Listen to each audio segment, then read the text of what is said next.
대한민국 공군이 최첨단 전투기 F-15K를 미국에서 도입한 지 벌써 16년이 흘렀습니다.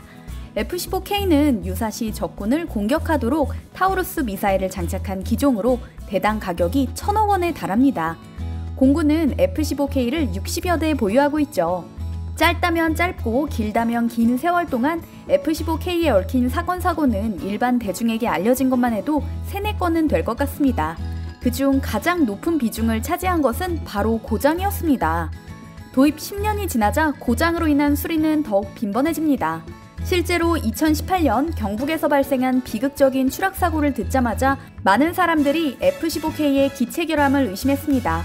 공군이 제출한 자료에 따르면 F-15K의 수리 부품 부족으로 인한 비행 불능 시간이 7.9일에서 16.8일로 1년 만에 급격하게 늘었고 수리 건수도 20% 이상 증가하는 등 눈에 띄는 문제가 나타나기 시작했죠. 원인은 부품 부족과 수리 기간이었습니다. F-15K를 생산하는 보잉사는 생산이 중단될 경우를 전제로 향후 30년간 사용할 부품을 미리 주문할 것을 한국 공군에 요구하기까지 했는데요. 이처럼 부품 조달이 쉽지 않았던 한국 공군은 임시방편으로 같은 기종의 고장난 전투기에서 필요한 부품을 빼내어 돌려막기를 할 정도였습니다. 수리 부품을 내준 전투기는 유사시 출격이 불가능하므로 전체 출동률도 현저히 낮아졌죠. 사실 전투기는 도입 비용보다 유지 보수 비용이 더 큰 비중으로 차지합니다. 전체 운영비의 70%를 차지할 정도입니다.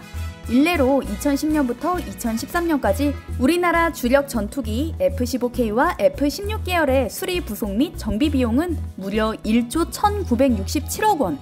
F-16 한 대를 10년 운영하는데 F-16 한 대 값이 들어가는 셈입니다. 전투기는 평균 8,000시간 비행 후 퇴역하는데요. 만약 미국 제조사에 모든 수리를 일임한다면 천문학적인 돈이 30년 동안 고스란히 나가는 셈입니다. F-15K의 경우 제작사인 보잉과 맺은 기술 협약서 때문에 수리가 더욱 까다로웠는데요.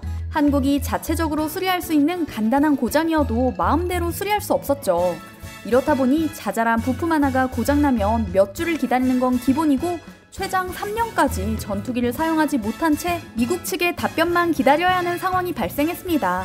게다가 미국으로 꼭 보내라고 해서 고장난 기체를 보냈더니 별거 아닌 부품을 엄청나게 비싸게 부르질렀나. 알고 보니 한국에서도 고칠 수 있는 간단한 고장이었다는 이런저런 미국의 사기 행각이 비일비재했죠. 중국이나 러시아에서 전투기를 산 후 주요 장비를 뜯어내 유사하게 만드는 뒤통수치기를 여러 번 당한 미국은 기밀 유지 조항을 걸어 몇몇 중요 장비는 손도 대지 못하게 하고 있는데요. 그중 한국과 미국 간 가장 크게 이슈가 된 것이 랜턴 고장이었습니다. 군사기밀의 핵심 중 하나라고 볼 수 있는 랜턴은 고장 발생 시 무조건 미국에 보내야 하는데요. 수리를 위해 한국에서 온 랜턴을 확인한 미국에서 난리가 났습니다. 실링이 손상되어 있었기 때문이죠. 한국이 봉인을 열어 내부 부품을 확인한 게 아니냐는 항의를 해왔고 공군은 그런 적 없다며 부인합니다. 실제로 한미합동조사단이 꾸려져서 한동안 철저한 조사까지 했는데요. 한국이 뜯어본 건 아닌 것 같다는 결론을 내리며 해프닝으로 끝났죠. 이처럼 공군은 돈을 내면서도 눈치를 봐야 하는 상황을 무려 수십 년간 겪으면서 한국형 전투기 개발 의지를 불태운 겁니다. 어쨌든 주력 기종 F-15K의 부품 조달과 수리 문제는 대한민국 공군의 골칫거리로 떠오릅니다. 10년 정도는 더 운용해야 하는데 주문 물량이 없어 단종될 가능성이 커졌거든요. 기체 결함이 너무 많아 유지보수 비용 때문에 폐기되는 전투기 사례는 생각보다 많습니다. 대표적인 것이 바로 유럽 다수 국가가 도입했던 전투기 유로파이터 타이푼입니다. 유로파이터는 스텔스 전투기는 아니지만 레이더 등의 전자장비가 뛰어나고 기동성이 우수하다는 주장을 하며 세계 최강으로 손꼽히는 미국의 F-22를 대체할 것이라 호언장담했죠. 한국 전투기 입찰에서는 떨어졌지만 공동 개발국인 영국과 독일, 이탈리아와 스페인을 포함해 7개국에서 571대가 계약을 맺는 데 성공했고요. 그런데 꿈의 전투기라는 찬사를 받았던 유로파이터가 실전에 투입된 지 불과 몇 년 만에 조기 퇴역의 길을 걷기 시작합니다. 우선 제조사가 선언한 6,000시간이라는 전투기의 수명은 사실이 아닌 걸로 판명이 났습니다. 2014년 발견된 후방동체 제조 결함 때문에 전체 수명이 4,000시간도 안 되는 것으로 판가름났죠. 또한 자잘한 고장으로 인한 높은 유지보수비에 도입국들이 불만을 터뜨리기 시작했는데요.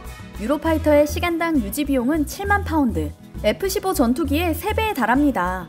비행 때마다 스텔스 도료를 새로 발라야 하는 F-22 전투기보다 비싼 수준으로 추정되죠. 이렇다 보니 막대한 개발비를 투자한 개발국들조차 감당 안 되는 비용에 유로파이터 포기를 선언합니다. 최대 주주인 영국은 몇 년도 되지 않아 기체 50대를 조기 퇴역시켰으며 이탈리아는 중고시장에 24대를 내놓았죠. 독일 또한 보유한 전투기를 헐값에 중고시장에 팔려고 했었지만 몇 년째 아무도 구매하지 않고 있습니다. 가동률 저하도 심각했습니다. 영국 공군 유로파이터 전투기 부대의 전투기 가동률은 50%, 독일과 스페인도 미 공군보다 20에서 25% 아래인 50에서 60시간 수준입니다. 독일 일간지 슈피겔은 독일의 유로파이터 109대 중 정상 가동되는 기체는 고작 8대라는 충격적인 사실을 폭로했죠. 이처럼 대부분의 나라가 감당 안 되는 전투기의 수리는 과감하게 포기하고 손실을 껴안는 편인데요. 한국은 달랐습니다. 미국보다 높은 전투기 가동률 78%를 자랑하지만 5대 중 1대가 놀고 있다며 수년째 언론의 문매를 맡고 있는 공군은 고심하다 몇 가지 방법을 찾았습니다. 우선 F-15K를 비롯한 최신의 전투기까지 국내에서 정비가 가능한 보잉사의 항공전자 MRO 센터를 경북 영천에 개소합니다. 기존의 평균 수리 기간을 231일을 21일로 크게 단축했을 뿐더러 전투기 가동률도 85%로 향상시키기 위해서였죠. 거기에 연간 1,250만 달러어치가 국내 수리로 전환되면서 5년간 446억 원에 달하는 공군 예산 절감도 꾀할 수 있게 됐습니다.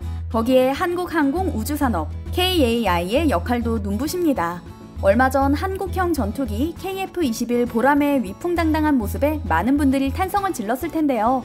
불가능할 것이라 여겼던 전투기 개발을 20년 만에 성공시킨 KIA는 민간 항공기는 물론이고 각종 헬기와 전투기 제작에 있어 이미 세계적 수준을 자랑합니다. A350 같은 세계 유수 항공사의 기체 제작에 참여하고 있을 뿐더러 현존하는 최고의 공격 헬기인 미국 아파치 헬기를 바로 KAI가 생산하고 있죠. KAI가 2002년부터 생산하기 시작한 아파치 헬기는 이미 600대 이상 출하됐습니다. 이처럼 민수와 군수를 넘나들며 항공기 제조 능력을 과시하고 있는 KAI가 최근 심혈을 기울이고 있는 분야는 바로 MRO. MRO는 유지, 수리, 점검의 앞글자를 딴 말인데요. 노후화된 항공기를 정비하고 성능 개량을 하는 작업입니다. KAI는 미 해군의 해상 초계기였던 F-3CK, 보잉의 E-737 공중조기 경보통제기, 수송기 C-130H 재정비를 완벽하게 해내 MRO 분야의 기술력을 뽐냈는데요. 매년 한국과 일본의 주둔 중인 F-16 90여 대를 정비하고 있습니다. 작년에는 MRO만 전문으로 하는 자회사 캠스를 설립했습니다. 보잉 737 4대를 동시에 수리할 수 있는 시설을 보유한 캠스는 연간 100대 규모 중정비 처리 시설을 갖추고 있습니다. 단거리 비행기인 보잉 737 민항기 정비는 물론 수리온 헬기를 비롯한 민관군 헬기 정비, 군용기 정비 등을 맡고 있죠. 조현기 캠스 대표의 인터뷰를 살펴보면 캠스와 KAI가 무엇을 목표로 하는지 어렴풋이 짐작할 수 있습니다.